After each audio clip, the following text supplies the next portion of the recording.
एक ट्रायंगल है A B T, जिसमें सी आपको मिड पॉइंट गिवन है, यानी कि if C is mid point of B D then find the value of cot y degree upon cot x degree. जहां पर एंगल बी ए सी यानी कि ये वाला एंगल एक्स डिग्री है और ये कंप्लीट एंगल आपका वाई डिग्री है। तो सबसे पहले तो देखिए, मैं आपको एक चीज़ समझा देता हूँ कि जब कभी भी आप कोई भी ट्रायंगल बनाओ तो जहाँ 90 डिग्री होता है उसके अपोजिट हमेशा हाइपोटेन्यूज होता है। फिर जो एंगल है तो वो एंगल दो लाइनों को टच कर रहा है, एक इस लाइन को और एक इस लाइन को, तो ये तो हाइपोटेन्यूज हो गया। तो दूसरी जिस लाइन को टच करेगा वो हमेशा बेस मानी जाएगी और ऑटोमेटिकली जो बच गया वो परपेंडिकुलर। तो हम देखते हैं कि हमें चाहिए कोट वाई।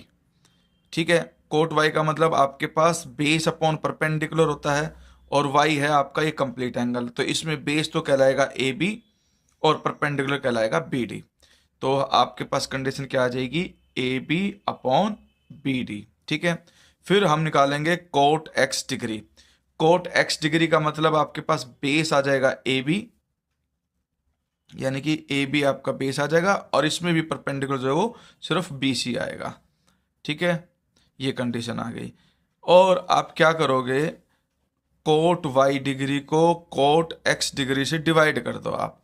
तो कोट वाई डिग्री की वैल्यू तो ये है भाई A B upon B D, इसके अपॉन में आप लिखोगे A B upon B C. तो ये हो जाएगा A B upon B D और ये रेसिप्रोकल होकर के बी सी अपॉन में ए बी से ए बी कैंसिल। अब आपको पता है कि जो सी है वो मिड पॉइंट है, तो जो बी डी है उसको मैं ट्वाइस ऑफ बी सी लिख सकता हूँ, क्योंकि B C plus C D और सी डी को मैं बी सी लिख करके एक प्रकार से बी सी का डबल ही बी डी है। तो यहाँ पर हम क्या करेंगे, ऊपर जो बी सी है वो एज डिस, नीचे जो बी डी है उसको ट्वाइस ऑफ बी सी लिख लेते हैं क्योंकि सी मिड पॉइंट है। तो ये कैंसिल होकर के वैल्यू क्या आ गई 1/2। ये आपका आंसर है।